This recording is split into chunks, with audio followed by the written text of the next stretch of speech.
అబ్బాయే నన్ను వాడుకుని వదిలేసాడు అనడం చాలా తప్పు. నువ్వు తిరగకూడదు చట్టా పట్టాలు వేసుకొని, నువ్వు వెళ్ళకూడదు రూమ్కి, నువ్వు చేయకూడదు ఏ పని కూడా. కాబట్టి మన జాగ్రత్తలో మనం ఉంటే ఎదుటోడు మనల్ని ఎవడ ఏం పీకలేడు. ఇటీవల సుప్రీంకోర్టు కూడా జడ్జిమెంట్ ఇచ్చింది. రీసెంట్గా ఒకటి జరిగింది, ఒక సంఘటన.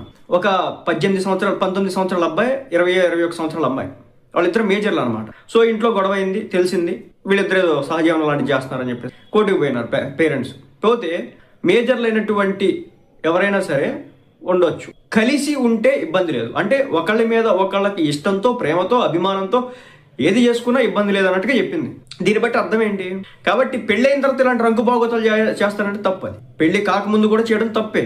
ఎందుకంటే మన ధార్మిక శాస్త్రాల ప్రకారం కావచ్చు, ప్రస్తుతం ఉన్న రోజుల్లో కావచ్చు, అలాంటి పనులు చేస్తే కనుక అనారోగ్య సమస్యలు వచ్చి పోతారు. పుట్టే పిల్లలు కూడా అతి దారుణంగా పుడతారు. ఆ విషయాన్ని అయితే గమనించండి. సో ఈ అసలు విషయం ఏంటంటే, జానీ మాస్టర్ అతని లైఫ్లో చాలా ఒడిదుడుకులు అయినాయి. తన మీద పోక్సో కేసు పడిన తర్వాత